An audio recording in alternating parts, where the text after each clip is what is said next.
Hier à New York, le parcours initial de Louis Connix aura permis à de nombreux cavaliers de sortir avec un parcours sans faute.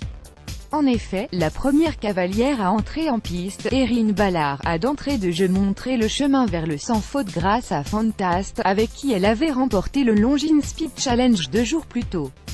Les combinaisons n'ont toutefois pas facilité la tâche des cavaliers tricolores. Édouard Lévy a heurté la sortie du triple avec Rebecca Ellis et Philippe Rosier a fait chuter l'entrée du double avec Cristallo à *LM.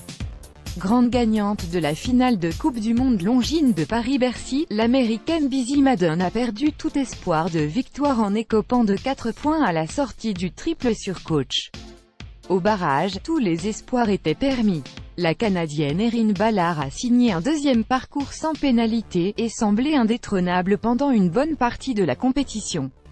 En effet, Todd Minicus associé à Shavon Taino est sorti de l'arène avec 4 points, tandis que Darkos Promise, piloté par Alberto Michan, a fait un refus à l'entrée du double.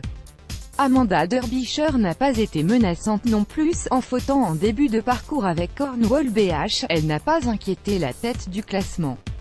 L'américaine Adrienne Sternlicht aurait pu s'emparer de l'épreuve, mais elle fut trop lente, de 3 secondes.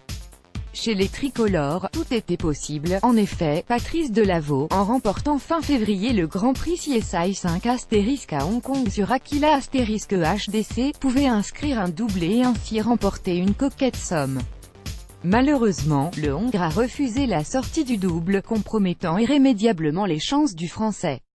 Encore relativement inexpérimenté à un tel niveau de compétition, Vendôme Dansha *HDC, monté par Kevin Stott, aurait pu s'emparer de la victoire, mais quelques dixièmes supplémentaires l'ont finalement placé à la 4e place de l'épreuve.